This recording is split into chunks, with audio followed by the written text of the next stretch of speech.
시청자 여러분, 편안한 주말 보내고 계십니까? 한 주간의 뉴스를 쉽게 정리해드리는 토요 랭킹쇼. 어느덧 올해 마지막 시간인데요. 지금 출발하겠습니다. 네, 이현정 문화일보 논설위원, 최진봉 성공회대 교수, 그리고 정혁진 변호사 나오셨습니다. 어서 오세요. 네, 안녕하세요. 그럼 저희가 준비한 첫 번째 한 랭킹 지금 바로 만나보시죠.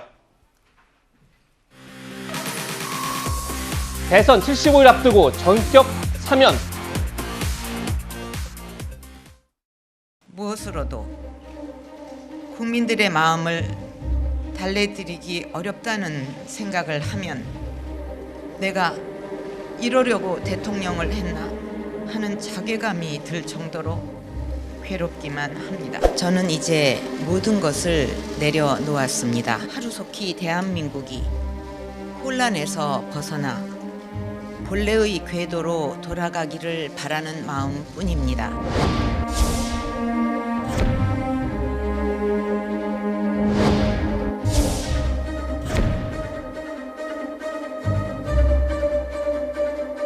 문재인 대통령은 다음과 같이 말했습니다. 우리는 지난 시대의 아픔을 딛고 새 시대로 나아가야 합니다. 건강 상태가 많이 나빠진 점도 고려했습니다.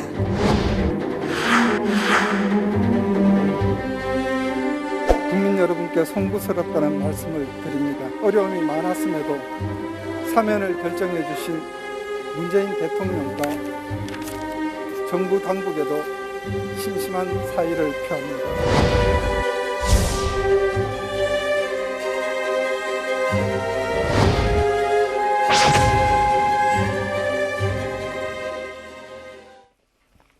헌정사상 처음으로 대통령직에서 파면됐던 박근혜 전 대통령이 특별 사면으로 풀려나게 됐습니다.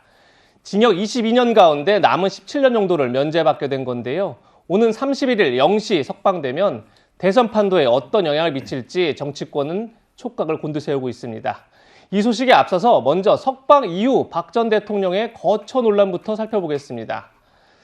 박 전 대통령 원래 삼성동에 사저가 있었죠. 그런데 67억 원에 매각했습니다. 그리고 대통령 퇴임 이후 살려고 내곡동 사저를 구입했는데 올해 초 대법원에서 유죄가 확정된 이후에 벌금 180억 원 그리고 추징금 35억 원 명령이 떨어졌고 결국 내곡동 사저가 경매에 붙여져서 강제 처분됐습니다. 네, 박 전 대통령의 변호인인 유영하 변호사, 내년 2월 초까지 병원에서 치료를 받으면서 거처를 알아보겠다 이렇게 밝혔는데요. 직접 들어보시죠. 내곡동 사저가 경매로 됐고 그리고 경락자랑 저희랑 아무 관계가 없는 사람들이기 때문에 대통령의 짐도 저희가 창고에 다 보관을 시켰고 그래서 나오셔서 거처하실 거처는 저희가 알아보고 있는 중입니다. 건강이 회복되면은 가족분들은 좀 빠른 시일 내에 만나시겠다 그렇게 말씀을 계셨고. 네, 국민의힘 김재원 최고위원은 박근혜 전 대통령의 동생인 박지만 이지 회장이 거처를 알아보는 중이다 이렇게 말을 했고요. 또 조원진 우리공화당 대선 후보는 대구에 모시겠다 이런 얘기도 했습니다. 자, 이현정 의원님, 네. 어떻게 정리될 가능성이 클까요? 글쎄요, 참 이게 아마 2개월 후면 한 2월 달쯤 되면 이제 밖으로 나오실 것 같은데 당장 지금 거주할 곳이 없지 않습니까? 그렇죠. 특히 이제 내곡동 사저 같은 경우는 원래 이제 이게 경매에 붙여질 때 당시에 강용석 변호사가 하는 가로세로 연구소에서 이걸 구입하겠다라고 해서 이제 모금 운동까지 했어요. 근데 한 엔터테인먼트 업체가 이 그 가격보다 더 높게 부르는 바람에 낙찰을 받았습니다. 근데 이게 이제 뭐 고소영 씨라든지 뭐 이런 분들이 이제 소속된 이 회사인데, 근데 이 회사 같은 경우는 뭐 저 최근에 알려진 이재명 후보의 변호사비 대납 관련한 관련 계열사입니다. 근데 당시에 이제 이 전달 따르면 원래 이제 박 전 대통령의 어떤 거주를 위해서 본인들이 구입했다 뭐 이런 이야기가 있었어요. 네. 근데 유영하 변호사가 전혀 거기는 갈 생각이 없다라고 이제 아예 선을 그어버렸죠. 이제 그러면서 지금 현재로서는 이제 두 가지 지금 가능성이 있는 것인데, 첫 번째는 일단 가족들이 마련해 준 거. 이거는 뭐 이제 박지만 회장이 이제 마련한 집에 거주하느냐, 아니면 조원진 대표가 있는 우리공화당에서 이제 대구 쪽에 모시겠다 이야기를 하는데요. 저는 아마 이게 박 전 대통령 입장에서 보면 향후에 어떤 정책 행보를 하겠다고 생각한다면 만약에 이제 조원진 대표나 이쪽에서 하는 걸 갈 수는 있는데, 근데 지금 어제 발표한 유영하 변호사 이야기를 보면 가족들을 만나겠다고 그랬어요. 이제 그건 뭐냐면 사실은 박근혜 전 대통령이 수감 중에도 일체 가족들을 만나지 않았습니다. 이제 네. 그런 걸 보면 아마 가족들을 만나겠다는 이 이야기는 앞으로 가족들과 조금의 화해를 하겠다, 뭐 이런 뜻으로도 해석될 수가 있는 것 같거든요. 그리고 본인이 이 수감이 끝나자마자 사면 받자마자 정치 활동하는 것도 굉장히 부담스러울 겁니다. 아마 그런 면에서 본다면 현재 경제적인 능력이 있는 박지만 회장이 마련한 집에 거주할 가능성이 현재로서는 제가 볼 때는 아마 가장 높은 게 아닌가 싶습니다. 네, 2월 초에 어디로 옮길지 한번 지켜보겠습니다. 그럼 지금부터 박근혜 전 대통령 사면이 가져올 정치권의 파장을 살펴보겠습니다. 먼저 민주당 이재명, 국민의힘 윤석열 후보는 박 전 대통령 사면에 어떤 입장을 내놨을까요? 같이 들어보시죠. 문재인 대통령님의 국민 통합을 위한 고뇌를 이해하고 어려운 결정을 존중한다. 지금이라도 국정농단 피해자인 국민들에게 박근혜 전 대통령의 진심 어린 사죄가 필요하다. 현실의 법정은 닫혀도 역사의 법정은 계속됨을 기억하시기 바랍니다. 우리 박 대통령의 사면은 좀 늦었지만 환영합니다. 그리고 건강이 좀 안 좋으시다는 말씀을 많이 들었는데 좀 빨리 건강을 좀 회복하시기를 바라겠습니다. 박근혜 대통령이 사면뿐만 아니라 국권 조치까지 됐잖아요. 국당 여론이 있다면 일단 건강 먼저 회복하시는 게 우선 아니겠습니까? 너무 앞서 나가는 것보다. 네, 두 후보 모두 원론적인 입장을 내놨다 이렇게 보이는데요. 하지만 여야 모두 긴장하고 있을 겁니다. 속내는. 여권은 박 전 대통령 사면으로 지지층이 이탈하는 거 아니냐 이런 우려들을 하고 있고요. 야권에서는 문재인 정부의 야권 갈라치기 전략 아니냐 이런 의심도 하고 있습니다. 네, 자세히 내용을 보자면요. 김용민 더불어민주당 최고위원은 국민통합은 국민이 정의롭다고 판단해야 가능하다 이런 의견을 내놨고요. 안민석 더불어민주당 의원은 박근혜를 사면해주면 종범인 최순실도 풀어줘야 하느냐 이런 좀 우려 섞인 목소리도 내놨습니다. 그리고 참여연대와 4.16연대, 민변, 시민단체에서도 박근혜만을 위한 온정이다. 촛불 시민의사에 반하는 사면은 무효다. 이런 입장까지 내놨습니다. 네, 야권에서는요. 홍준표 국민의힘 의원이 문 대통령이 갈라치기 사면으로 야권의 분열을 획책하고 있다. 교활한 술책이다. 이런 얘기도 했고 안철수 국민의당 대선 후보는 이석기의 가석방의 물타기용이자 야권 분열책이다. 이런 입장을 내놨습니다. 네, 일단 먼저 문재인 정부의 핵심 지지 기반인 민변과 참여연대도 박 전 대통령 사면에 반발하고 있는데요. 여권의 지지층 이탈, 최진봉 교수님, 실제로 일어날까요? 저는 제한적일 거라고 생각을 해요. 일단 문재인 대통령은 이제 대통령으로서 권한을 본인이 이제 사면권을 갖고 있기 때문에 행사하신 거고 거기에 대해서 지금 읽어주신 것처럼 사실 일부 진보 진영에서 반대가 있습니다. 사실 있고요. 불만을 표시하는 분들이 분명히 있습니다. 그 여론들을 이제 저도 듣고 있고 있는데 이제 문제는 이재명 후보 같은 경우 여기에 선을 그었어요. 그러니까 물론 대통령의 그 사면권에서 존중한다. 다만 박근혜 전 대통령이 사과해야 된다는 말을 분명히 했고 역사의 심판은 계속될 거다는 얘기를 했습니다. 그래서 대통령과의 갈등 요소로 부각되는 것을 일단 차단하고 그럼에도 불구하고 사면에 대해서는 이게 적극적으로 동의하지 않는 모습도 보여줬어요. 그래서 이게 대선에서 이재명 후보에 크게 영향을 미칠 가능성이 낮다고 보면 다만 그럼에도 불구하고 진보 진영에서 일정 부분 좀 불만적 요소가 분명히 있어요. 예. 그거는 시간이 지나면서 이제 대선 가까워지면서 결집이 되면서 어느 정도 상쇄될 거라고 저는 개인적으로 생각을 하고요. 그러나 지금 현재 진보 진영에서 일부 진영은 분명히 박근혜 전 대통령의 사면에 대해서 부정적 이미지를 갖고 있는 건 맞습니다. 네, 지금 여권이 혹시 지지층이 이탈하는 건 아니냐 이런 걱정하는 반면에 야권은 박 전 대통령 사면이 야권 갈등으로 이어질 수 있다 이렇게 우려하고 있습니다. 먼저 박 전 대통령을 직접 수사했던 윤석열 후보에겐 어떤 영향을 미칠까요? 지난 9월 국민의힘 대선 후보 경선 때는 이런 질문이 나오기도 했습니다. 박영수 특검의 수사팀장을 하셨죠. 네네. 우리 윤석열 후보께서 검찰에 계실 때 박근혜 전 대통령에 대해서 45년을 구형을 하셨더라고요. 지금 국민의힘 대선 후보로 출마하시면서 지금도 나는 잘했다, 그게 옳은 일이다 이렇게 생각하십니까? 검찰의 그 재판에서의 구형도요.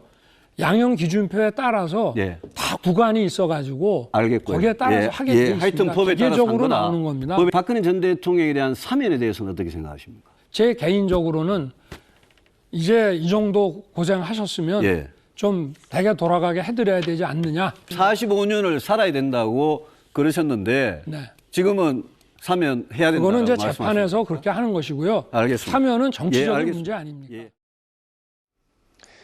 박근혜 전 대통령 사면으로 당시 국정농단 수사팀장이었던 윤석열 후보에 대한 보수 진영의 거부감이 다시 커질 수 있는 것 아니냐 이런 말도 나오고 있는데요.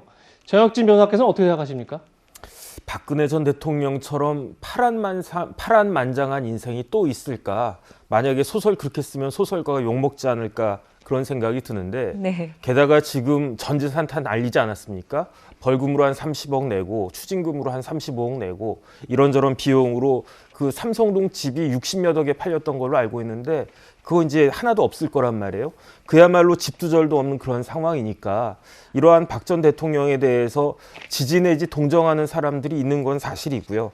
그다음에 이런 그 박 전 대통령에 대한 처벌은 대법원에서 판결한 것이지만 그래도 이제 윤석열 후보가 일정한 중요한 역할을 담당했던 것도 사실이고 그런데 지금 이 상황에 있어서 중요한 것은 사실은 그 지금 윤석열 후보가 지지율이 하락하고 있단 말이에요. 그런데 이러한 박근혜 전 대통령에 대한 특별 사면이 이런 지지율을 끌어올리는 데는 부정적인 역할을 할 것은 틀림이 없다. 저는 그런 생각이 들고 그래서 그런 부분들에 대해서 지금 어떤 대책을 세워야 할 것이냐 윤석열 후보 캠프에서는 좀 머리가 아프지 않을까 하는 생각이 듭니다. 네, 야권 갈등의 또 다른 불씨 바로 박근혜 전 대통령은 사면을 했고 또 이명박 전 대통령은 사면을 하지 않았다는 겁니다. 이 자체가 야권 갈라치기다 이런 얘기도 나오는데요. 이명박 정부 당시 법무비서관을 지낸 권성동 국민의힘 사무총장 이렇게 말했습니다.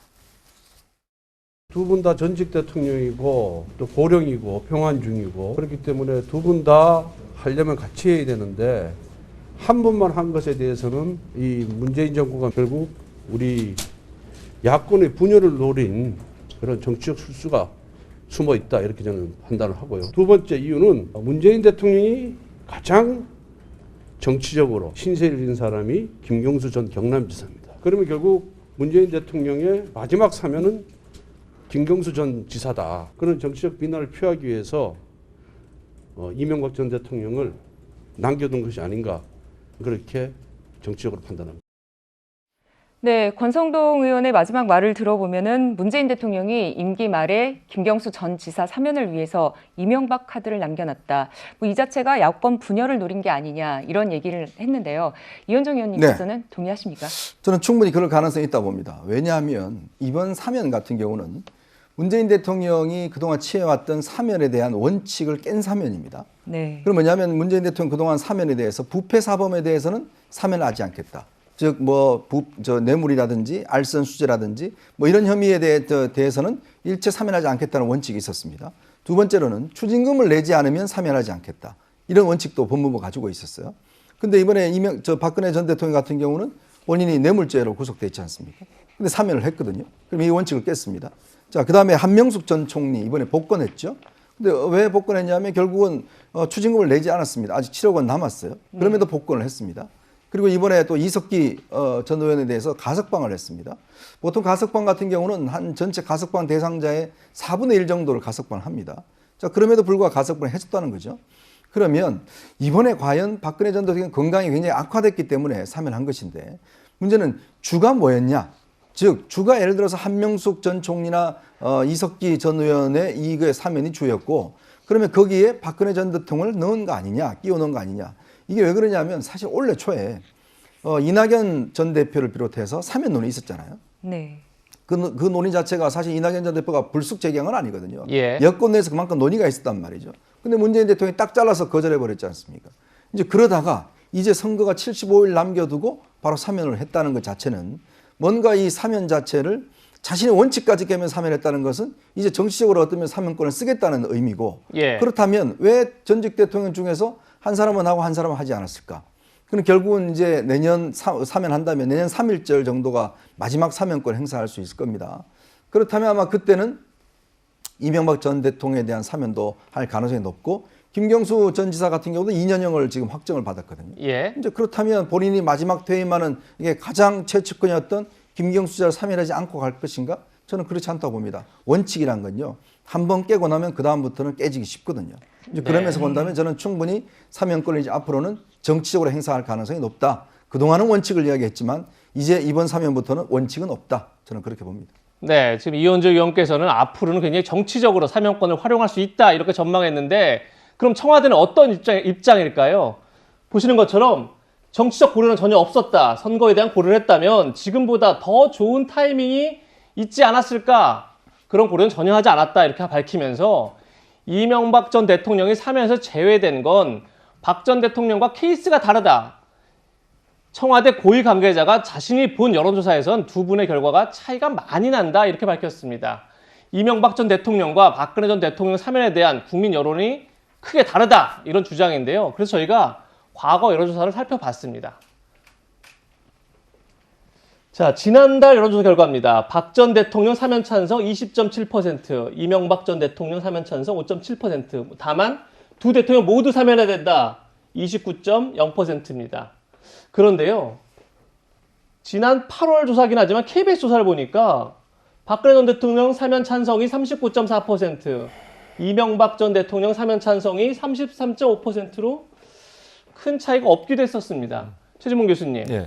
지금 두 개를 봤는데 물론 시점이 좀 차이가 있습니다. 이건 지난 8월 거고 앞서 본 거는 이제 지난달 건데 시점이 좀 차이가 있지만 청와대에서 물론 이제 이명박 전 대통령과 박근혜 전 대통령은 수감 기간의 차이가 좀 있죠. 그런 걸 있더라도 국민 여론이 다르다라는 인식, 주장 어떻게 들으셨습니까? 그러니까 일단 이제 그 주장을 한 분은 관계자인데 대통령의 직접적인 표현은 아니었고요. 제가 볼 때 그분이 이제 자신의 생각을 얘기한 것 같아요. 근데 저는 제가 그걸 이제 해석해서 말씀을 드려보면 물론 제 해석이 틀릴 수도 있고 다를 수도 있다는 걸 전제해서 말씀을 드리겠습니다.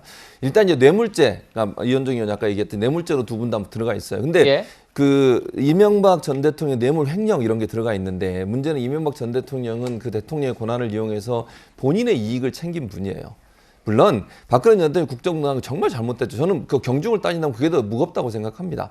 다만 이제 박근혜 전 대통령이 다른 이제 최성원 씨라는 분, 그분이 일정 부분 뇌물을 받는데 역할을 한 건 맞지만 본인이 뇌물을 직접 받은 거는 없는 것으로 지금까지는 알려지고 있습니다. 어쨌든 그것도 뇌물이죠, 사실. 어쨌든 자기의 대리인이라고 얘기할 수 있는 정도의 상황이라고 볼 수 있으니까. 그래서 그거는 같아요. 뇌물을 받은 건 같지만 그럼에도 불구하고 국민적 감정으로 본다면 이명박 전 대통령은 사실은 그 회사 이름도 자기 이름으로 안 하고 또 자기가 개인적으로 대통령의 권한을 이용해서 개인적인 어떤 이익을 챙겼던 부분은 국민적으로 보면 상당히 좀 다른 관점에서 볼 수 있는 시점이 있지 않나 그런 해석이라고 저는 봐요. 근데 저는 아까도 말씀드렸어요.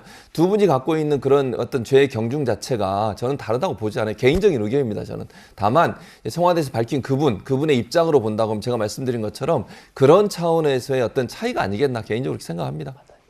예, 뭐 이명박 대통령과 이명박 대통령의 측근들은 정치 보복 수사였다, 뭐 이렇게 주장하고 있다는 점도 같이 밝혀드리겠습니다. 네, 박근혜 전 대통령 석방 이후에 가장 관심이 가는 것은 박 전 대통령이 정치적 메시지를 내느냐 이게 아닌가 싶습니다.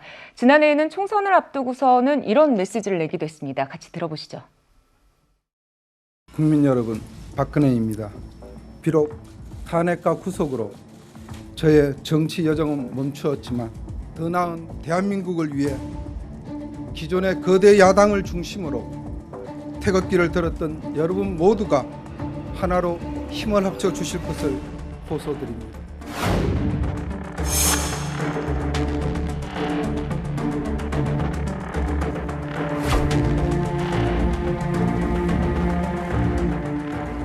변함없는 지지와 성원을 보내주셔서 감사합니다. 신병치료에 전념해서 빠른 시일 내에 국민 여러분께 직접 감사 인사를 드릴 수 있도록 하겠습니다. 병원에 계시는 동안은 정치인을 비롯해 어떤 분도 만나지 않겠다 이런 말씀을 계셨습니다.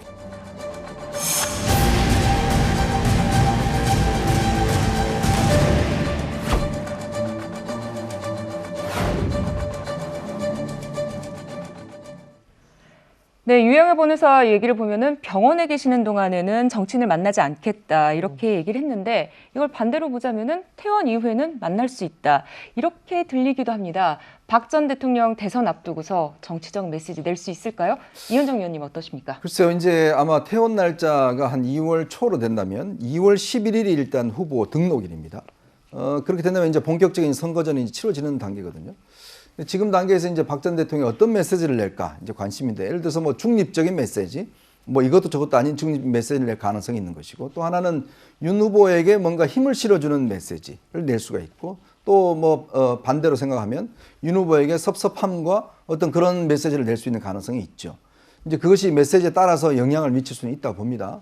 근데 저는 제가 볼 때는 아마 이 박 전 대통령 메시지를 보면 일단 본인의 신병 치료에 집중하겠다. 제가 알기로 지금 굉장히 몸이 안 좋으신 걸로 알고 있습니다. 예전에는 그냥 어깨 통증이나 디스크 정도였는데 지금은 거의 섭식이 되지 않는다고 그래요. 네. 예전에 커터칼 테러를 당한 그것 때문에 치아가 굉장히 좋지 않으셔서 실제로 씹는 행위를 못해서 뭐 유동식을 이제 먹고 있다고 이야기를 하고요. 또 정신적인 조금의 문제도 있다고 합니다. 특히 이번 그 정신과 전문의 같은 경우는 6주 정도 치료를 해야 된다고 그러니까 상당히 좀 심각한 지경이 아닌가 싶어요. 그렇다면 제가 볼 때는 아마 일단 그 치료를 하고 나와서도 별다른 정치적인 행위를 하지 않을 가능성이 저는 높다 봅니다. 본인이 사실은 4년 9개월이라는 정말 대통령 최장기 복역을 했고 또 지금 이 부분에 대해서 결국은 이제 정권을 넘겨준 결과가 됐지 않습니까? 탄핵을 당했고. 이제 그렇다면 지금의 메시지가 과연 야권 지지자들에게 어떤 영향을 미칠까? 그렇다면 또 본인이 지금 상황에서 무슨 여권에 힘을 실어줄 수 있는 것도 아니고 그렇다고 야권을 오히려 안 되게 한다고 그러면 오히려 역효과가 날 가능성이 있고 그렇다면 제가 볼 때는 그냥 정치적인 중립적인 메시지 정도만 나오지 않을까. 이제 그렇게 본다면 박 전 대통령은 아마 이번 선거에 자기의 정책 영향을 발휘하지 않을 가능성이 저는 가장 높다. 그렇게 보고 있습니다. 네, 이현정 의원의 의견 들어봤는데 박 전 대통령이 아마 공식적인 메시지는 내년 2월 퇴원할 때쯤에 나오지 않을까 싶습니다. 어떤 메시지가 나올지 누구도 쉽게 예상이 힘든 상황인데 국민의힘 김종인 총괄선대위원장은 이렇게 예상했습니다. 같이 들어보시죠.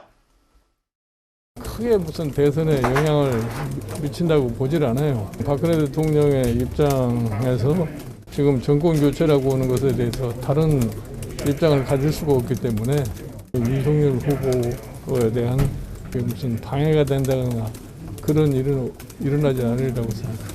이명박 전 대통령은 사면하지 않고 박근혜 전 대통령만 사면한 게 갈라치기를 노리는 게 아니냐라는 의견도 많이 나오는데 그거 가지고서 갈라치기가 되겠어요? 네, 방금 들으신 것처럼 김종인 위원장은 박 전 대통령 사면이 윤석열 후보에게 별 영향이 없을 거다 이렇게 얘기를 했는데 최진봉 교수님. 예.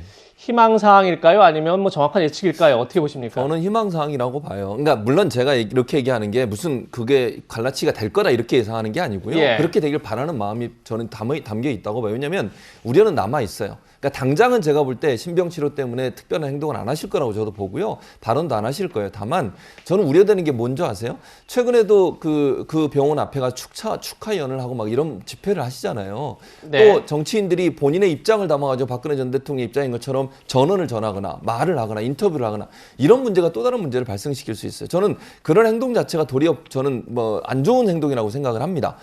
야권 전체에게 도움이 되겠습니까? 저는 박근혜 전 대통령을 지지하는 분들이 그렇게 나서가지고 뭐 집회를 하거나 아니면 발언을 하거나 인터뷰나 이런 부분들이 도리어 저는 야권에게 상당히 어려움을 줄 수 있는 부분이다. 그걸 꼭 명심해야 한다고 저는 보고요. 그런 부분이 나타나지 않도록 하는 게 제일 중요해요. 물론 제가 볼 때는 당분간은 박근혜 전 대통령이 어떤 메시지를 내거나 이럴 가능성은 없다고 봐요. 예. 그럼에도 불구하고 정치적 세력화를 하기 위한 어떤 또 다른 집단들이 그런 부분들을 부추길 수 있는 요소는 남아있는 부분이라고 이렇게 생각합니다. 네. 최진봉 교수 의견 들어봤고요. 박 전 대통령이 언제 어떤 메시지를 낼지 그리고 그 메시지가 대선 판도를 흔들 수 있을지 함께 지켜보도록 하겠습니다. 어제 단행된 가석방 그리고 사면 얘기를 좀 더 이어가겠습니다. 저희가 준비한 두 번째 안랭킹에서 만나보시죠. 무너진 사면 원칙. 문재인 대통령은 박근혜 전 대통령에 대한 특별 사면 복권과 함께 한명숙 전 국무총리 복권도 단행했습니다. 그런데 문 대통령의 결정을 두고 후보 시절부터 강조해온 사면 원칙을 깼다는 그런 지적이 나옵니다. 문 대통령의 후보 시절 발언 들어보시죠. 대통령의 사면권이 국민의 뜻에 어긋나게 행사되지 않도록 제도적으로 제한하는 그런 것이 필요하다라는 말씀을 드리겠습니다. 대통령의 사면권을 제한하겠다 이렇게 문 대통령이 밝혔는데 그러면서 이런 원칙을 냈습니다. 뇌물, 알선 수재, 알선 수뢰, 배임 횡령 등 5대 중대 부패 범죄를 저지른 인사는 사면하지 않겠다. 그리고 취임 이후에는 특별 사면 단행 시에 추징금 미납자는 사면 복권 대상에서 제외하겠다 이렇게 밝힌 겁니다. 그런데 박근혜 전 대통령도 뇌물 혐의가 있었지만 한명숙 전 총리 역시 불법 정치자금 혐의로 징역 2년 실형을 받았습니다. 그리고 추징금 8억 8,300만 원을 선고받았는데 그리고 2017년 만기 출소했습니다. 다만 박근혜 전 대통령은 추징금을 모두 납부한 반면에 지금 한명숙 전 총리는 아직도 7억 원 넘게 추징금을 미납한 그런 상태입니다. 그러다 보니까 정혁진 변호사님, 문재인 대통령이 결국 한명숙 전 총리를 위해서 본인이 지금까지 지켜왔던 사면 원칙을 깬 것 아니냐 이런 지적도 나오는 것 같아요. 어떻게 보십니까? 사면법이 있어요. 그런데 사면법상에 특별 사면 관련해 가지고 아무런 요건이 없어요. 절차적 요건은 헌법에 이런 사면 같은 경우는 국무회의 심의를 거쳐야 된다 이런 절차적 요건만 있지 실질적으로 이러이러한 경우에는 사면할 수 있고 사면하지 못한다라고 하는 그런 요건이 전혀 없거든요. 네. 그렇기 때문에 사면은 그야말로 대통령 마음이에요. 그런데 조금 전에 보셨듯이 문 대통령이 스스로 이 제도적으로 개선을 하겠다 말씀하셨지만 사면법 개정된 게 하나도 없었거든요. 그래서 대통령 마음대로 할 수 있기 때문에 이게 삼권 분립의 중대한 진짜 그 위반이기는 한데 그래서 이제 문 대통령이 스스로 특별 사면권을 제한하겠다라고 말씀하시면서 뭐 뇌물 같은 5대 범죄와 그다음에 이제 그 추징금 미납자에 대해서는 적어도 이런 사람들에 대해서 사면하지 않겠다. 왜 그러냐면 요번에 이제 이석기 전 의원 가석방도 문제가 됐지만 가석방 할 경우엔 형법에 벌금이나 과료 같은 것을 미납한 사람은 가석방 안 된다고 되어 있단 말이에요. 그러니까 특별 사면 같은 경우에도 추징금 미납자는 사면 못 해준다 이렇게 사면법에 들어갔었어야 되는데 그런 게 없었다. 그렇다라고 보면 박근혜 전 대통령이나 한명숙 전 총리나 문재인 대통령이 스스로 세운 원칙을 위반한 것인데 제가 봤을 때 문 대통령이 세운 원칙 크게 무너진 게 하나가 뭐냐면은 인사 원칙이거든요. 예. 스스로 인사 원칙 이러이러한 경우에는 장관 안 시키겠다 하셨던 분들 다 장관 됐고 그래서 인사 원칙에 이어서 사면 원칙도 스스로 파기한 것이다라고 하는 비난을 어떻게 면할 수 있을 것인가 저는 그런 생각이 듭니다. 네, 또 한명숙 전 총리는 친노 세력의 데모로도 불리기도 합니다. 문 대통령은 한 전 총리 재판과 관련해서 누구보다 안타까움을 표현을 해왔는데요. 문 대통령의 발언들 모아봤습니다.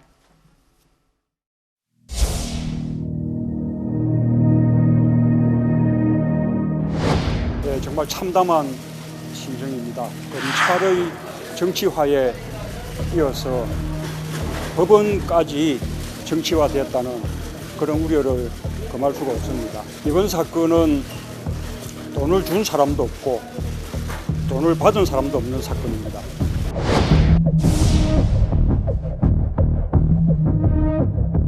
법리의 판결이 아니라 정치적 판결이라는 비판을 받아 마땅합니다. 우리는 한명숙 전 총리가 역사와 양심의 법정에서 무죄임을 확신합니다. 네, 지금 들으신 것처럼 과거 여러 차례 한 전 총리에 대해서 안타까움을 표현해 왔습니다. 이렇기 때문에 복권 결정에 대해서 문 대통령의 사사로운 감정이 작용한 게 아니냐 이런 지적도 나오고 있습니다. 어떻습니까, 최진봉 교수님? 저는 뭐 사사로운 감정이 들어있다고 보진 않아요. 그리고 이제 네. 한명숙 전 총리는 본인이 다 복역을 마쳤어요. 만기 출소를 했고요. 이번에 된 건 복권이에요, 복권. 그러니까 예전에 이제 뭐 선거에 출마하거나 이런 걸 못하게 돼 있는 부분을 복권시켜준 거고 본인은 이미 형을 다 치르고 대가를 치르고 나온 분이고 다만 이제 한명숙 전 총리에 대해서는 논란이 많이 있습니다. 모의이증 수사 방해 혐의로 지금 윤석열 후보가 공처에 입건돼 수사를 받고 있어요. 물론 이 부분은 아직까지 모든 게 확정되지 않았기 때문에 제가 단정적으로 얘기할 수 없다고 봐요. 다만 언론에서 보도된 내용들을 보면 그 당시에 증언을 했던 사람 중에 일부가 그게 위증을 강요받았던 부분이 있다라고 또 얘기를 하고 있는 부분이 언론에 보도되기도 했습니다. 그래서 논란이 되고 있는 상황이에요, 이 상황이. 예. 물론 저는 한명숙 전 총리가 이미 아까 말씀드린 것처럼 다 복역을 마쳤기 때문에 거기에 대해서는 더 재론할 문제는 없다고 봅니다. 다만 그런 부분도 일정 부분 작용했다고 저는 보고요. 그리고 이제 아까 말씀드린 것처럼 이게 무슨 사면을 한 게 아니라 만기 출소한 분에 대한 복권을 한 거니까 부담감이 크게 없었을 거라고 저는 봐요. 그래서 뭐 이제 사면권은 대통령이 결정하시는 거고 정혁진 변호사 얘기했듯이 거기에 뭐 규정이 따로 없기 때문에 예. 대통령의 권한으로 한 거니까 제가 거기에 대해서 뭐 알고할 수는 없지만 이런 여러 가지 요소들이 작용한 게 아닌가 하는 게 제 개인적인 생각입니다. 네. 네. 근데 정치권에서는 이런 주장도 나옵니다. 결국 한명숙 전 총리를 복권시키고 이석기 전 의원을 가석방하기 위해서 박근혜 전 대통령의 사면을 끼워 넣은 것 아니냐 이런 주장인데요. 한번 들어보시죠.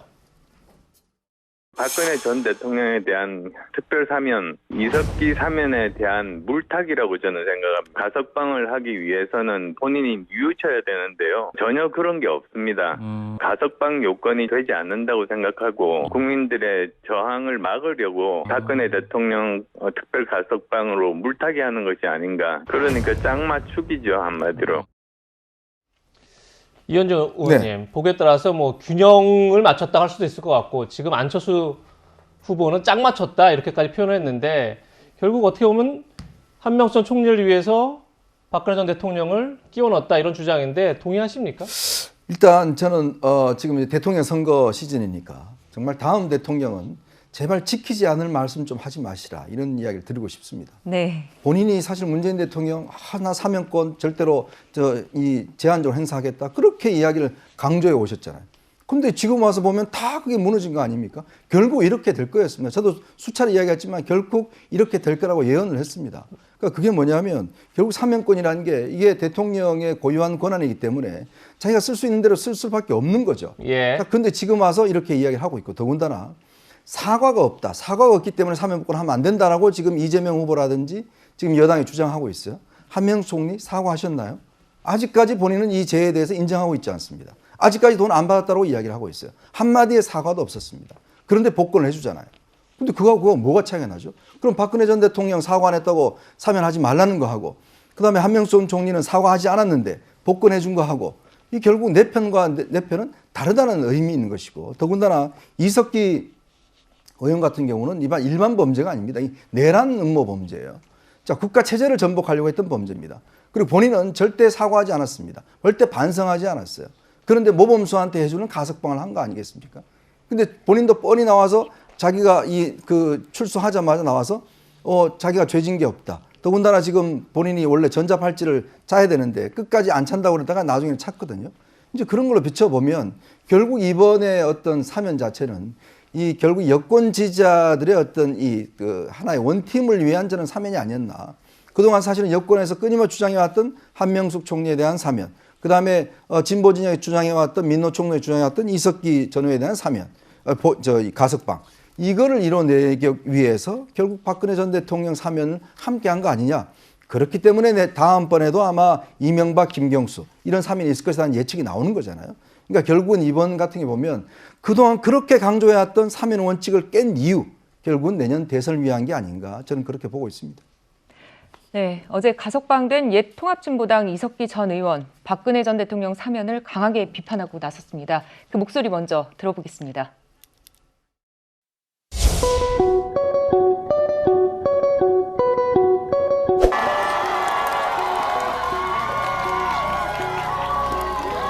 이 문 하나가 공기의 질감이 다릅니다. 보고 싶었습니다.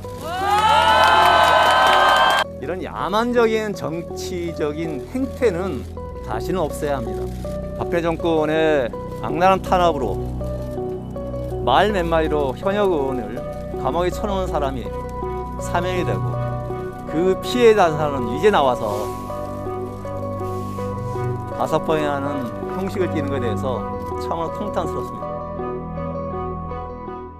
네, 이석기 전 의원의 가석방을 두고는 쟁점이 두 가지인 것 같습니다. 저희가 화면으로 준비했는데요.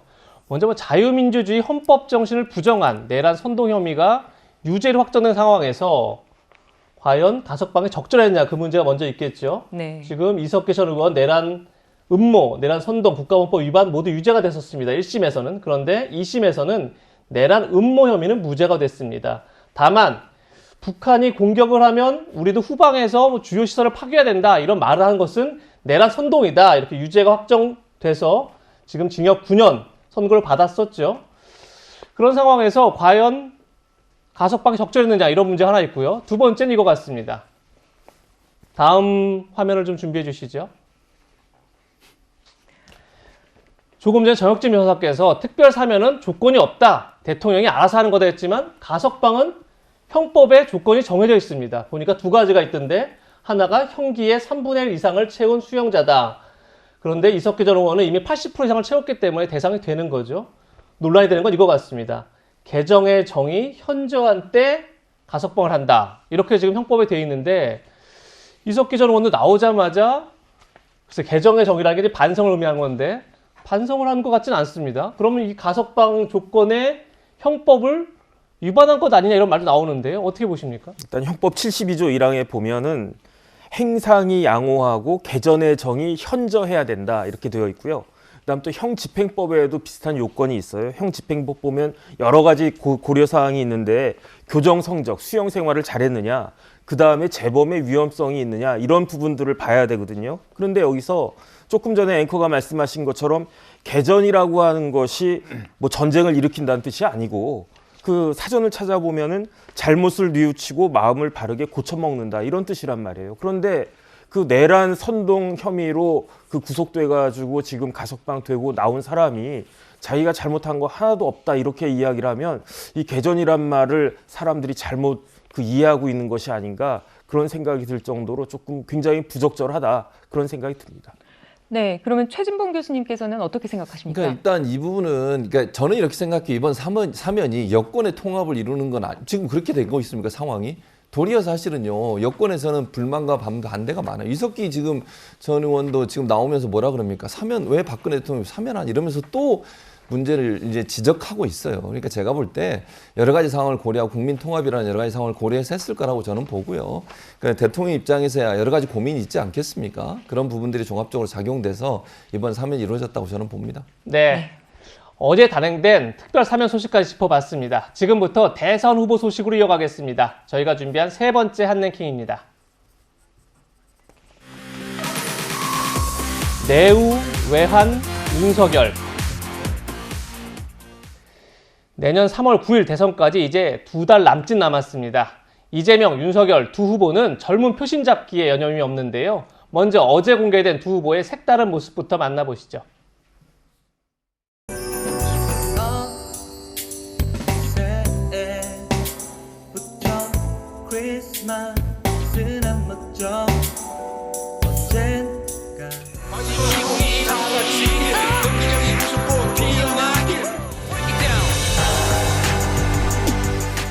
잘 봐, 몸치들의 싸움이다.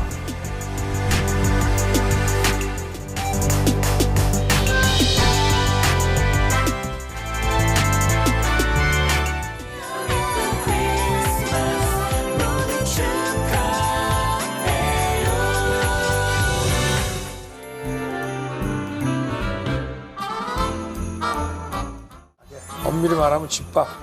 자, 파이팅!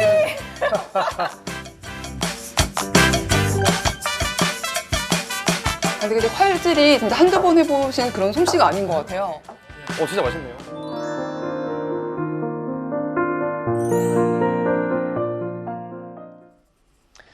이재명 후보는 가수 G-드래곤을 따라했고요. 윤석열 후보는 셰프로 변신을 했는데 정혁진 변호사님, 의도한 대로 젊은 표심 잡는데 도움이 좀 될까요? 어떻게 보셨어요? 그 성경에요. 범사에 때가 있다고 그랬어요. 네. 그 이재명 후보 대장동 관련해가지고 유본부장 사망했잖아요. 김 처장 얼마 전에 사망했잖아요. 그 다음에 그 아들 도박 문제, 그 다음에 뭐 그 매매 혐의가 있는지 그런 의심도 이런 상황인데 저런 식으로 이렇게 즐겁게 아무리 크리스마스지만 저런 아이디어를 과연 그 뭐 쌀집 아저씨가 낸 건가? 이게 평상시 같으면 저런 색다르다 이렇게 생각할 수가 있을지 모르겠는데 지금 저런 걸 공감할 수 있는 국민이 몇 명이나 될까? 윤석열 후보 마찬가지입니다. 본부장이란 말 했잖아요. 더군다나 엊그저께 장모가 그 징역 1년 실형 나왔어요. 그러면은 그 두 분 다 반성하고 자중하고 지금 그 일반 국민들, 중도 국민들은요. 먼저 후보 교체한 쪽이 이길 것이다라는 말까지 지금 나오고 있는데 두 쪽 다 지금 제 정신이 아닌 것 같다는 그런 생각이 듭니다. 예, 너무 좀 정혁진 변호사께서 좀 강하게 비판하셨는데 뭐 개인적인 의견이라는 점 밝혀드리겠습니다. 예. 네, 이제는 윤석열 후보 관련 소식 짚어보겠습니다. 그야말로 내우외환, 이 말이 적당한 것 같습니다. 이준석 대표의 선대위 자진 사퇴 논란, 배우자 김건희 씨의 허위 경력 논란 등이 여전한 상황에서요. 또 말실수로 구설에 오르고 있습니다. 최근 말실수들 저희가 모아봤습니다. 극빈의 생활을 하고 배운 것이 없는 사람은 자유가 뭔지도 모를 뿐 아니라 자유가 왜 개인에게 필요한지에 대한 그 필요성 자체를 느끼지를 못합니다. 학생들 휴대폰으로 말이죠. 앱을 깔면은 어느 기업이 지금 어떤 종류의 사람을 필요로 한다고 하는 것을 실시간 정보를 얻을 수 있을 때가 아마 생길 것 같아요. 네. 이 정권을 교체를 해야 되겠고 민주당에는 들어갈 수가 없기 때문에 제가 부득이 이 국민의힘을 선택했습니다마는 네, 가난하면 자유가 뭔지 모른다. 부득이하게 국민의힘을 선택했다. 일일 실언이다. 이런 논란이 계속되고 있습니다. 이현정 위원님, 네. 어떻게 보십니까? 정치는 말의 예술이라고 이야기를 합니다. 네. 정치는 모든 게 처음부터 끝이 말로 시작돼서 말로 끝난다는 이야기를 하죠. 그래서 역대 정말 위대한 지도자들 같은 경우는 이 말의 정제됨, 그러니까 결국 국민들이 어떤 시대에 빠졌을 때 국민들의 힘을 주고 또 어떤 면에서 보면 새로운 어떤 위기를 극복할 때 그 말 한마디, 짧은 말 한마디, 미국의 뭐 독립선언서라든지 뭐 처칠, 레이건 이런 사람들의 연설문을 보면요. 그렇게 길지가 않습니다. 아주 짧은 문장 속에 아주 강한 이야기들이 많이 있거든요. 그만큼 정치인들은 이 연설이나 말을 할 때 많은 준비를 해야 돼요. 단어 하나도 선택도 굉장히 신중하게 해야 됩니다. 제가 옛날에 김대중 대통령을 취재를 할 때 그 연설문을 하나 쓸 때 그 단어 하나를 가지고 거의 하룻밤을 샜다고 그래요. 그런 이야기를 들었었는지 그만큼 어떤 단어를 쓰냐에 따라서 아다르고 어다르잖아요. 바로 이런 경우입니다. 지금 윤석열 후보가 가난하면 자유가 뭔지 모른다. 이게 뭐냐면 본인 뜻은 그럴 거예요. 가난하고 자유한 분들은 자유를 누릴 수 없기 때문에 그거를 정부가 도와줘야 된다. 이걸 이야기하고 싶었을 겁니다. 근데 모른다라고 이야기를 하면 안 되잖아요. 네. 왜 모릅니까? 시민혁명이 왜 일어났습니까? 이미 그 자유를 위해서 다 시민혁명이 이미 17세기, 18세기, 19세기 다 일어난 거 아니겠습니까? 지금 시민들이 그 자유를 모른다고요? 말이 안 되는 이야기죠. 그 다음에 부득이 국민의힘에 선택했다. 물론 이 부득이라는 한마디 형용사가 보면 본인 입장에서 보면 아마 그럴 가능성도 있어요. 왜냐, 뭐 제3정당을 만드느냐 당시에 그런 이야기 있었죠. 네. 근데 지금 당장은 국민의힘 후보잖아요. 그러면 이 이야기를 쓰면 안 되는 거죠. 그러면 국민들이 부득이하게 지금 국민의힘 당원이 된 겁니까? 아니지 않습니까? 그러니까 그게 결국은 이제 말이라는 게 그동안 사실 많은 실수를 해왔습니다. 이제는 좀 저는 안 할 때가 됐는데 그러면 미리 준비를 해야 됩니다. 미리 꼼꼼하게 준비를 하고 준비된 이야기를 해야지 불쑥불쑥 이렇게 어떤 면에서 이 이야기 나오면 굉장히 실망만 쌓일 뿐입니다. 네. 윤석열 후보는 발언이 문제가 될 때마다 이렇게 해명하고 있습니다. 말의 취지를 언론이나 민주당에서 왜곡하고 있다. 이렇게 얘기하고 있는데요. 직접 들어보시죠. 말을 하면은 그 취지를 앞뒤 저걸 봐야죠. 그거는 뭐 아마 상대 진영에서 말을 늘 지금까지 해온 것처럼 그렇게 마타도식으로 한 거고요. 그걸 앞뒤 잘라갖고 그렇게 얘기하면 왜곡도 그런 왜곡이 없는 거죠.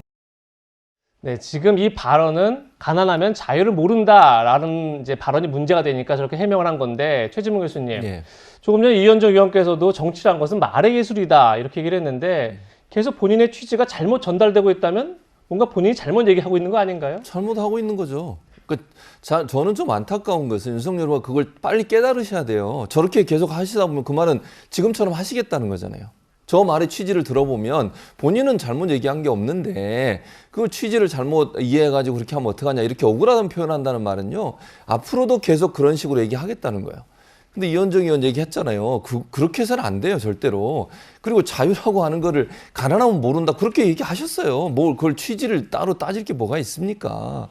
물론 이제 이럴 자유민주에 대한 깊은 이해를 하면 더 잘할 수 있다. 이렇게 얘기할 수 있겠지만 자유를 모른다 이렇게 하면 안 되는 거 아닙니까? 그래서 저는 저 태도 빨리 바꾸셔야 돼요. 제가 볼 때 저런 태도로 계속 가시면 그렇지 않아도 지금 이 말은 실언 때문에 상당히 본인이 저는 좀 지지율에 위기감이 있다고 보거든요. 그런 부분들이 전혀 바뀌지 않는다고 하면 제가 볼 때 더 위기감은 커질 수밖에 없어요. 빨리 돌아서서 잘못된 부분을 수정하려는 자세를 갖는 것이 지금은 필요한 상황이라고 생각합니다. 네, 윤석열 후보 또 다른 내후회환 이준석 대표와의 갈등 아닐까 합니다. 이 대표 어제 채널A에 출연했는데요. 이렇게 말했습니다. 들어보시죠. 지금 당의 선대위에 있는 여러 가지 문제를 지적하는 유일한 이유는 선거 이기기 위해서입니다. 다른 이유가 개입할 이유는 하나도 없고 이걸 의심하면서 오히려 골이 깊어지는 겁니다. 무슨 이준석이 자기 정치를 이렇게 하는 게 성공의 가능성이 있습니까? 아닙니다, 절대. 꼭 기억해야 됩니다.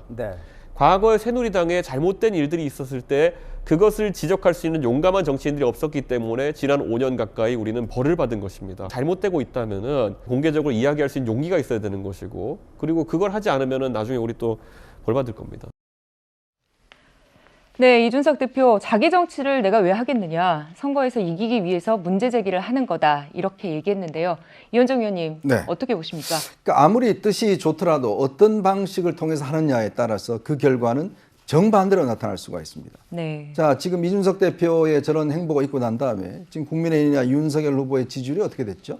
지금 뭐 구체적인 수치는 말씀만 드리지 않겠습니다만 전반적으로 떨어지고 있는 추세 아니겠습니까?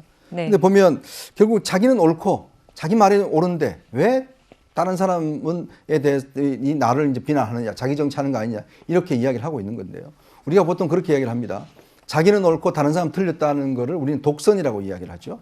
자, 그러면 지금 이준석 대표의 행동을 보면 국민들이 보시기에 자기 후보를 선대위가, 그것도 당대표가 당선에 돕지 않는다. 그렇다면 국민들한테 과연 이분을 당선시켜달라고 이야기하는 게 얼마나 설득력이 있을까요? 생각해 보십시오.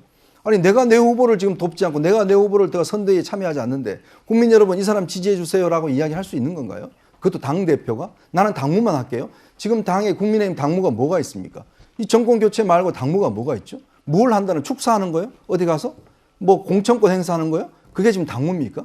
그러니까 저는 이준석 대표가 자기는 스스로는 옳다라고 생각하는데 행동 자체를 보면 결국은 자기 후보에게 해를 되는 행위를 하고 있단 말이죠. 자, 저기 주장이 옳으면 그걸 어떻게 관찰할 것인지, 또 그런 것들을 어떻게 설득해낼 것인지, 그게 바로 저는 리더십이라고 봅니다. 리더십이라는 게 나가서 마이크 잡고 방송에, 안 방송에 나가서 계속 내가 옳아야라고 이야기하는 게 리더십이 아니에요. 실제로 당내에서 어떻게 하면 나의 주장을 설득하고 관철시켜낼 것인가, 그게 리더십이거든요. 예. 근데 이준석 대표의 리더십은 나는 내가 맞는 주장만 하면 내 리더십이 어떤 돋보인다. 이렇게 저는 착각하고 있는 게 아닌가, 그런 생각이 듭니다. 네, 뭐 다만 조금 전에 들으신 것처럼 이준석 대표는 자신의 문제 제기가 윤석열 후보의 당선을 돕기 위한 거다, 이렇게 주장하고 있다는 점도 다시 한번 말씀드리겠습니다. 윤석열 후보의 또 다른 리스크가 있죠. 바로 배우자 김건희 씨에 대한 논란인데요. 국민의힘 내부에서도 김건희 씨가 직접 나서서 허위 이력 논란에 대해서 설명하고 사과해야 한다, 이런 의견이 적지 않은 것 같습니다. 문제는 윤석열 후보의 입장일 텐데요. 어젠 이런 일이 있었습니다. 직접 들어보시죠. 예, 어쨌든 이 사태를 보는 이제 많은 국민분들께 정말 진솔하게 그런 상황들에 대해서 설명할 기회를 갖는 게 좋겠다. 근데 그게 어떤 형식이 될지에 대해서는 조금 저희들이 고민하고 또 이렇게 의논하고 있습니다. 임태희 본부장님께서 배우자님 직접 사과 검토 중이시라고 하셨는데. 그래서 저는 뭐 그 내용은 모르겠고요. 뭐 무슨 말씀인지 제가 이따가 또 당사에 돌아가니까 한번 무슨 말씀인지 한번 여쭤보겠습니다. 최영진 변호사님, 지금 임태희 본부장은 김건희 씨가 직접 나서서 사과해야 한다, 어떤 방안으로 할지 고민하고 있다고 밝혔는데 바로 윤석열 후보한테 물어보니까 내용을 난 전혀 모른다. 김건희 씨 대응을 두고 계속 선대위 내에서 후보와 선대위 사이에 엇박자가 일어나고 있다, 이렇게 봐야 될까요? 그렇게 봐야죠. 근데 그 이유는 저는 윤석열 후보가 모르기 때문이다. 본인이 그 내용도 모른다라고 이야기를 하지만 지금 윤석열 후보가 민심을 전혀 모르고 있다, 저는 그 생각이 들거든요. 그래서 저는 어떤 생각이 드냐면 본인이 아직도 검사라고 생각하는 건가, 후보가 아니고. 왜냐하면 검사가 한 말씀 딱 하시면 저 같은 변호사는 앞뒤 맥락 다 따져가지고 검사님이 도대체 왜 저런 말씀을 하셨을까 막 고민할 수밖에 없단 말이에요.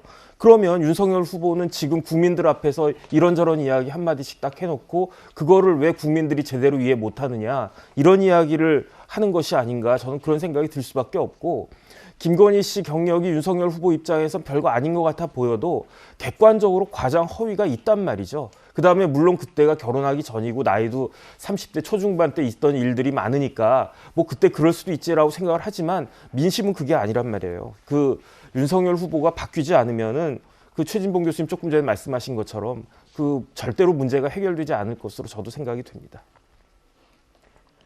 네, 국민의힘 내부에서는 김건희 씨 논란을 빨리 매듭지어야 한다, 이런 의견들이 나오고 있습니다. 오늘자 보도 보시겠습니다.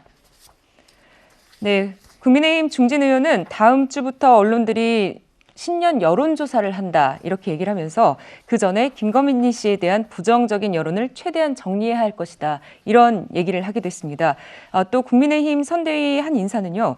오는 26일이 마지노선이다. 그러니까 내일까지는 사과를 해야 되지 않겠냐 이런 얘기를 했는데요.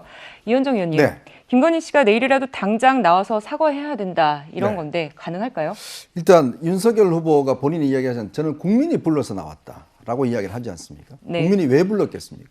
즉 당신이야말로 공정과 법치를 이룰 수 있는 사람이기 때문에 부른 거 아니겠습니까? 우리가 조국 사태를 보면서 국민들은 결국 이 공정하고 법치주의가 확립된 사회를 마련하기 위해서 당신 같은 사람이 필요하다. 나오라고 이야기를 했잖아요. 그게 바로 윤석열 후보가 지금 있는 가장 뿌리입니다. 그렇다면 우리 국민들의 기대는 그럼 당신도 스스로도 당신 부인도 마찬가지로 여기에 똑같은 기준에 부합돼야 된다는 게 기본적인 요구겠죠. 네. 근데 지금 여러 가지 의혹들이 제기가 돼서 물론 그중에서는 불합리한 것도 있고 가짜뉴스도 있고 합니다만은 전체로 보면 문제가 있는 것도 있습니다. 그렇다면 이 부분에 대해서 정말 단호하게 본인이 잘못을 이야기를 하고 이 부분에 시정을 하는 모습을 보여주는 게 국민에 대한 예의가 아닌가요? 저는 그렇다면 지금 국민의힘에서 나오는 이 대국민 사과는 이거는 국민들이 윤석열 후보를 불러낸 데 대한 저는 답을 해야 된다고 봅니다. 이거는 기본적으로 이거는 나 상관없어 내 부인이니까 문제 이거 될 거 없어 라고 하지 이거 자세가 아니라 저런 부분에 대해 국민들의 물음에 대해서 답을 해야 되는 거거든요. 단지 여당의 공세에 답을 하라는 게 아니라 국민의 물음에 답하라는 겁니다. 그래서 저거는 본인이 나와서 죄송하다라는 한마디로 되는 문제가 아니라 실제로 부인이 나오셔서 국민들에게 사과하고 이런 부분에 대해서 제가 좀 무리가 있었다라고 하는 걸 국민이 직접 보여서 이야기해야 되는 거예요. 그래서 그래야지만 국민들이 감정이 누그러들지. 좀 전에 우리가 영상 봤지 않습니까? 혼자 집밥하는 거. 거기에 안 계시잖아요. 그러니까 이게 이야기 안 된다는 거예요. 그런 것들을 하기 위해서라도 저는 본인이 정말 기존 고정관념을 깨야 됩니다. 정진 변호사 이야기했듯이 본인이 심각성을 모르고 있어요. 그리고 국민들이 얼마나 이 문제에 대해서 상당히 문제가 있다는 걸 느끼는 걸 모르고 있다는 말이죠. 그래서 자꾸 국회의원들이 올해 안에 해야 된다는 이야기를 하는 겁니다. 네. 네. 앞서서 지금 여러 차례 윤석열 후보의 지지율이 있었는데 저희가 지지율을 준비했습니다. 보시는 것처럼 4개 기관이 함께 공동으로 조사한 건데요. 12월 첫째 주, 둘째 주, 그리고 최근 조사입니다. 윤석열 후보 34%에서 36%, 그리고 29%로 떨어졌습니다. 네. 이재명 후보 33%에서 38%, 35% 수치를 보이고 있는데 최재문 교수님, 예. 그냥 2주 전과 지금을 비교해보면 이재명 후보는 3%포인트 정도 떨어졌고요. 반면에 윤석열 후보는 7%포인트 정도 떨어졌습니다. 낙폭이 더 크다 이렇게 볼 수 있는데 양쪽 다 부정적인 사건이 꽤 있었는데 이 낙폭의 차이를 설명할 방법이 있을까요? 두 가지라고 저는 봐요. 그러니까 차이가 커졌잖아요. 그 말은 첫째는 사과의 문제예요. 네. 그러니까 두 분 다 문제가 있어서 사과를 했지만 일단 이재명 후보는 문제가 터지자마자 직접 사과를 했습니다. 바로.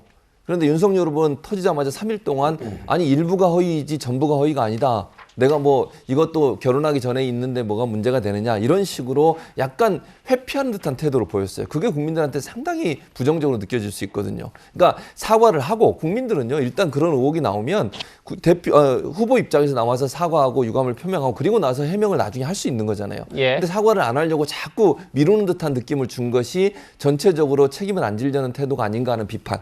두 번째는 뭐냐면 그게 이제 아까 이전정에 얘기했지만 공정의 가치를 가지고 나온 후보예요. 본인이 대통령 후보가 된 게 뭡니까? 공정이잖아요. 네. 그럼 다른 어떤 사람보다 본인은 본인이나 본인 가정에서 더 철저하게 검증할 수 있는 마음을 가져야 되는데 그런 부분이 제대로 안 됐다는 부분이 첫째 문제고 두 번째는 이제 실언이에요. 계속 우리가 아까 얘기 나눴듯이 발언이 계속 실언이 되다 보니까 자질의 문제나 능력의 문제에 지금 의문이 생기는 거예요. 국민들 네. 입장에서는.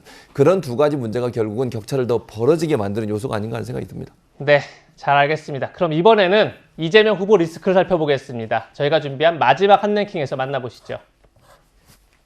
오늘의 마지막 한 랭킹은 민주당도 대표 리스크. 지금부터는 민주당 상황을 짚어보겠는데요. 윤석열 국민의힘 후보가 이딴 실언과 이준석 대표와의 갈등으로 어려움을 겪고 있다면 민주당에서 송영길 대표의 발언이 계속 논란이 되고 있습니다. 최근 논란의 발언들을 저희가 모아봤습니다. 지금 모든 한간에 알려진 것은 실세는 김건희로 알려져 있고 김건희 씨 같은 사람이 사석에서도 윤석열 후보한테 반말을 한다는 거 아닙니까? 실제 집권하게 되면 실권을 거의 최순실 이상으로 흔들 걸로 다 우리가 염려를 하고 있는 거잖아요. 예. 음주는 물론 잘못했지만 음주도 제보자 얘기를 들으러 뛰어가다가 급히 간 마음에 했다는데 이 공익적 활동을 위해서 뛰었던 그 내용입니다. 사랑하면 알게 되고 알게 되면 보이나니 그때 보이는 것은 이전과 다를 것이다. 제가 했던 말입니다. 김건희 씨가 사석에서 윤 후보에게 반말을 한다. 그러니 실권을 쥐고 흔들 거다. 이렇게 논란이 된 발언한 다음 날에는 이재명 후보의 음주운전은 공익을 위한 활동이었다. 또 이렇게 엄호했습니다. 이현종 의원님. 네. 너무 과도한 감싸기 아니냐 이런 지적이 나오는데 어떻게 들으셨습니까? 송영길 대표가 본인을 자랑할 때 책을 굉장히 많이 읽는다 이런 자랑을 합니다. 네. 최근에 또 이재명 후보 관련된 책을 5권을 쌓아놓고 열심히 제명학을 공부하고 있다라고 썼어요. 근데 그 공부하고 있는 결과가 이 내용인가요? 자, 음주도 공익적 활동을 위한 음주 따로 있고 사익을 위한 음주 따로 있습니까? 본인 변호사시지 않습니까?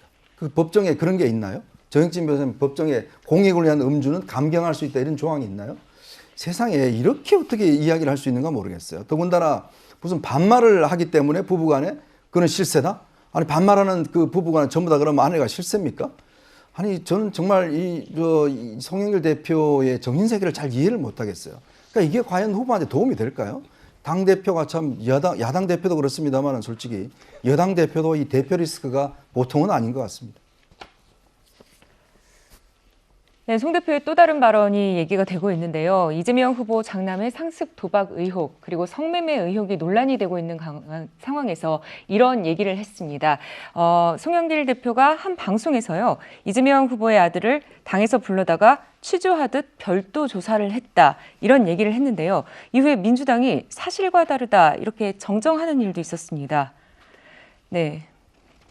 어떻게 발언을 봐야 될까요? 최진범 교수님. 이게 이렇게 나오면 안 되는 거죠, 사실은. 왜냐하면 당에서는 그게 안 했다고 하는데 대표가 그렇게 얘기를 해버리면 나중에 만약 대표 말만 듣고 당에서 저거 해명 안 하고 만약에 논란이 되면 어떻게 할 뻔했어요. 큰일 날 뻔했잖아요. 저는 이게 말씀을 하실 때 정확하게 얘기해야 돼요. 대표는 다른 어떤 사람보다 입장을 대변하는 사람이고 당의 공식 입장이 되는 거거든요. 네. 그리고 그 발언의 무게라고 하는 것이 다른 사람보다 훨씬 무겁습니다. 그러면 조금 더 신중하게 그리고 사실관계에 맞게 발언하시는 게 좋아요. 왜냐하면 지금 이 언론에서 다루고 있는 것처럼 이런 발언이 앞뒤가 안 맞거나 아니면 사실과 다른 내용이 만약 섞여 있다고 하면 그게 공격의 대상이 될 수밖에 없어요. 그래서 그런 부분들은 대표 입장에서 저는 좀 신중을 기해야 된다. 앞으로도 마찬가지입니다. 이제 대선 정국에 들어갔으니까 대표의 한마디 한마디는 대선 정국에 아주 큰 파장을 일으킬 수 있다는 점 기억하시고 혹시나 이게 비판의 대상이 되거나 국민들 볼 때 불쾌하게 느낄 수 있는 발언 안 하는 게 좋아요.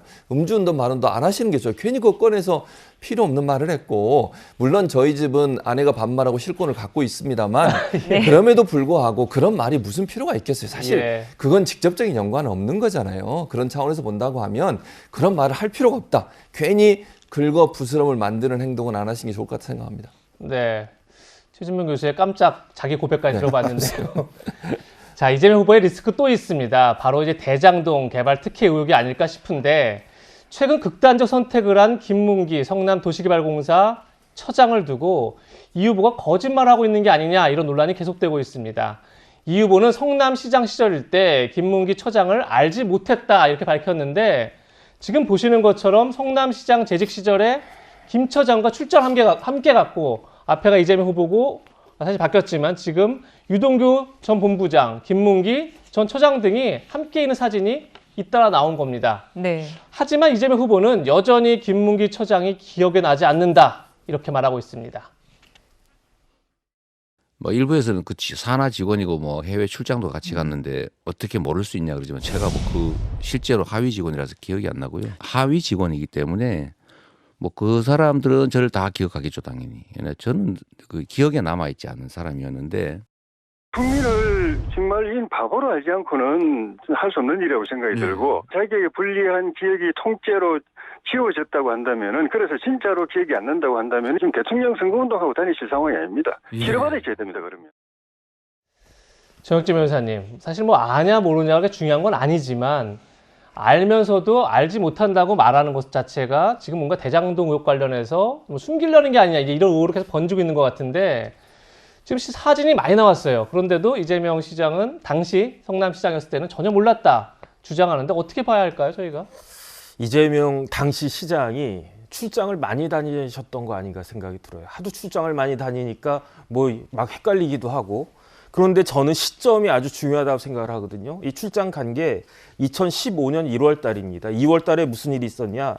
대장동 사업 입찰 공고가 있었어요. 네. 그다음에 3월 달에 뭐가 있었느냐? 성남의들이 우선 협상자로 선정이 됐고 6월 달에 협약이 체결됐거든요. 예. 성남 도계공 조례하고 정관 제가 찾아보니까 이런 중요한 사안 같은 것들은 시장에게 사전 보고를 갖다 해야 됩니다. 그러면은 제가 시장이라면 보고 들어왔을 거 아니에요. 이거 대장동 드디어 이제 우리가 시작합니다. 그러면은 담당 팀장이 누구야? 그거 물어볼 거 아니겠습니까? 그러면 같이 갔던 김문기 팀장입니다. 이 이야기 안 나왔을까요? 그 2017년 1월 달에 이재명 후보가 트위터를 올린 게 있는데 거기에 뭐라고 되어 있냐면 나는 본인은 100만 원 예산 집행도 꼼꼼히 결제하고 집행을 한다. 이렇게 이야기를 했단 말이에요. 그런데 지금에 와가지고 김문기 처장이 하위 그 직급에 있는 사람이라 기억이 안 난다? 저는 그냥 딱하다는 생각밖에 들지가 않습니다. 네, 정영진 변호사의 개인적인 의견이라는 점 밝혀드리겠습니다. 네, 이런 가운데 고 김문기 전 처장의 유족들은요, 과거 김문기 처장이 초과이익 환수 조항 삭제를 반대를 하다가 유동규 전 본부장에게 뺨까지 맞았다, 이런 얘기를 털어놨습니다. 직접 들어보시죠. 초과 수익 환수 부분에 대해서 이제 윗선, 형보다 상관인 사람들에게 결제 서류와 보고서를 통해서 수차례 제출을 하였어요. 다 반려되고 통하지 않았습니다. 그리고 그것 때문에 구속되어 있는 전 본부장하고 굉장히 다툼이 있었고 거기서 따귀까지 맞은 걸로 저희 가족들에게 들었고. 네, 결국 초과이익 환수 조항의 삭제 경위, 또 이 과정에서 최종 결정권자가 누구였는지 밝히는 것이 대장동 의혹의 핵심으로 보입니다. 관련해서 이재명 후보 이렇게 말했습니다. 초과이익 환수 규정을 삭제했다 이렇게 또 나한테 보고했을 거다 이렇게 주장을 하시는데요. 정확하게 말씀드리면 초과이익 조항을 삭제한 게 아니고 추가하자고 하는 일선 직원의 건의를 받아들이지 않았다. 이게 팩트입니다. 네, 이재명 후보 이렇게 얘기했는데요. 이현종 위원님께서는 네. 어떻게 생각하십니까? 자, 이 대장동 관련한 것은 성남시가 어떤 도시개발공사를 만들고 난 다음에 최대 규모의 사업입니다. 네. 자, 그리고 이재명 후보는 본인이 그렇게 주장을 했습니다. 이 사업 다 제가 설계했습니다. 그리고 이 성남 시민들한테 이익을 돌려드렸습니다. 라고 이야기를 했어요. 자, 근데 이제 와서는 초과이익 환수 조항 문제에 대해서 이거는 다른 사업장에서 다 들어갔던 항목입니다. 근데 이 조항 하나 때문에 결국 성남시가 가져와야 될 수천억의 돈을 못 가져온 겁니다. 굉장히 중요한 조항이죠. 네. 자, 그러면 일반적인 직원들 입장에서 보면 다른 그 개발 사업에서 당연히 들어가는 초과이익 환수 조항은 넣어야 된다는 게 기본적인 입장 아니겠습니까? 바로 김문기 처장 같은 경우도 자, 이거는 초과이익이 나면 우리가 거기서 일정 정도를 받는다는 이걸 왜 안 넣을 이유가 없지 않습니까? 생각해 보십시오. 예를 들어서 기본적인 이익은 나눠 가지고 그 다음에 초과이익이 나게 되면 생각지 못한 이익이 남게 되면 그 나눈다는 거는 일반인들 사이에서 다 하는 거래요. 근데 그걸 왜 유독 이 성남 도계공 같은 경우는 왜 대장동에서는 뺐을까? 그것도 유동규가 뺨까지 때리면서까지 그거 빼라고 이야기를 했을까? 그럼 뭔가 이유가 있지 않겠습니까? 네. 그렇다면 그 이유를 총설계자인 이재명 후보는 몰랐다는 거 아니겠습니까? 그리고 그 김문기도 몰랐다는 거고. 근데 또 유동규에 대해서도 그 수천 명 중에서 한 명이다. 나는 그 사람 측근 아니다. 근데 왜 측근 아닌 사람을 20년 동안 성남시의 요직에 앉히고 그다음에 왜 경기도 관광공사 사장까지 시켰죠? 그건 이야기 뭐냐면 결국은 이 사업과 관련해서 초과이익 환수 조항이 나와는 상관없다는 것을 계속 강조하기 위해서 저 사람 난 몰라요. 저 사람 난 몰라요. 이렇게 이야기하고 있는 게 아닌가. 저는 그렇게 보고 있습니다. 네, 바로 이 초과이익 환수 조항을 넣는 이 배임 혐의와 관련해서 검찰은 유동규 전 본부장 윗선에 대한 수사를 진행하지 않고 있는데요. 그러다 보니까 여야 모두 특검을 얘기하고 있습니다. 하지만 계속 같은 말만 되풀이하고 있을 뿐 진척이 안 되고 있는데 이재명, 윤석열 두 후보 얘기 들어보겠습니다. 저는 이렇게 의심받는 것보다 특검이라도 해서 한 번 더 하자 그러면 이런 입장이죠. 그러면 이제 빨리 좀 하기 위해서 별도 특검을 받으시는 건 어때요? 철저하게 하면 방식이 어떤 건지 무슨 상관이 있겠어요. 그럼 넣는 것들 다 넣고 한다면 별도 특검은 괜찮다는 말씀이세요? 저는 뭐 그런 어떤 방식도 상관없다고 봐요. 특검 문제는 부산저축은행 포함해서 하자고 벌써 얘기한 게 언제입니까? 정말 자신이 없으면은 못하겠다고 딱 부러지게 버티던가, 할 거면은 180석을 가지고 있는 당에서 특검법을 이 야당하고 협상을 빨리 들어가든지. 최진봉 교수님, 계속 이재명 후보는 어떤 방식도 상관없다라고 하고 있는데 왜 특검법이 도대체 통과가 안 되는 왜 거죠? 그러냐면 여야가 지금 특검법 가지고 서로 싸우고 있는 거예요. 마치 이제 야당은 뭐 협조를 안 하는 것처럼 말씀하시는데 입장은 이거예요. 야당이 주장하는 건 특검법을 따로 만들자는 거고, 여당이 주장하는 건 상설 특검법 이미 통과시켜 놓은 거 있잖아요. 그걸 준용해서 하자는 것이고, 거기에서 충돌이 일어나는 것이고요. 그 세부 내용으로 들어가면 이런 거예요. 특검을 임명할 때 추천하는 단위를 어떻게 할 거냐면, 상설특검법 같은 7명 정도의 추천위원이 있어요. 거기 이미 4명인가 3명은 정해져 있고 나머지는 이제 여야가 추천을 하는 거거든요. 그리고 대통령이 이제 임명을 하는 걸로 돼 있고, 야당이 주장하는 건 야당이 추천하게 하자는 거예요, 결국은. 그것 때문에 싸우고 있는 거예요, 지금 여야가. 그러니까 양 후보가 지금 다 하겠다고 하잖아요. 그러니까 여야가 좀 더 이게 좀 마음을 열고 대화를 해서 빨리 만들어야 된다고 봐요. 어떤 형태로든. 그게 상설특검법이든 특검법이든. 중요한 건 뭐냐면 어느 한쪽 의견만 서로 얘기하면 양보를 안 하니까 이런 문제가 발생한다고 저는 보거든요. 그 후보 다 지금 얘기하잖아요. 범위에 관해서도 제가 볼 때는 개인적으로 크게 이견이 없다고 봐요. 모든 건 다 집어넣자잖아요. 윤석열 후보도 그렇게 얘기하고 있고. 그럼 그거 다 집어넣고 특검 추천하는 데는 공정하게 해야지 한쪽에서만 추천하게 되면 안 되는 거잖아요. 여야가 함께 들어가서 그러면 추천하고 대통령이 임명하도록 하고 이런 방식으로 하면 된다고 저는 보는데, 여야가 서로 다른 주장을 하고 있으니까 충돌을 하고 있는 거, 국회에서 이게 풀리지 않고 있는 문제니까 저는 여야가 빨리 마음을 열고 함께 모여서 두 후보의 말처럼 특검을 할 수 있는 기회를 만들어야 한다고 봅니다. 네, 세 분과는 여기서 인사드리겠습니다. 오늘 고맙습니다. 고맙습니다. 네, 저희는 60초 광고 뒤에 돌아오겠습니다. 예, 제가 지난주 토요일에 올겨울 들어 가장 춥다 이렇게 말씀드렸는데 오늘은 더 춥습니다. 전국 곳곳에 눈도 내릴 예정이어서 화이트 크리스마스를 즐길 수 있을 것 같은데 또 그만큼 안전사고에도 유의해야 될 것 같습니다. 저희는 2022년 새해 1월 1일에 찾아뵙겠습니다. 올 한 해도 정말 고생하셨습니다. 지금까지 시청해주신 여러분 고맙습니다.